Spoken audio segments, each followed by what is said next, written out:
Party political ভক্তরও নয়, এই ভক্ত হচ্ছে বাবার। তাতেই আছে না, বিশ্বাসে মেলায় বস্তু তর্কে বহুদূর। আসলেই কথাটা ধ্রুব সত্যি।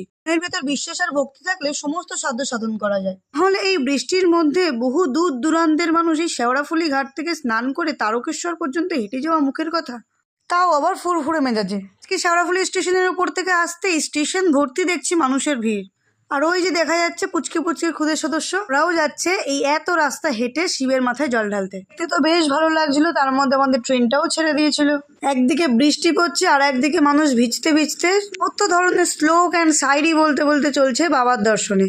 আমি এইভাবে হেঁটে গেছিলাম 2 বছর, আরও একটা বছর যাওয়ার কথা ছিল, বাট যেতে পারিনি। আমার ভয় লাগে যে এত রাস্তা আমি আর মনে হয় হেঁটে যেতে পারবো না। তোমরা কে কে গেছো এরকম হেঁটে হেঁটে তারকেশ্বর বাবার দর্শনে, বাবার মাথায় জল ঢালতে? যদি গিয়ে থাকো তাহলে অবশ্যই কমেন্ট করো। আর আমার ভিডিও যদি ভালো লাগে তবে অবশ্যই লাইক, কমেন্ট অ্যান্ড শেয়ার করো।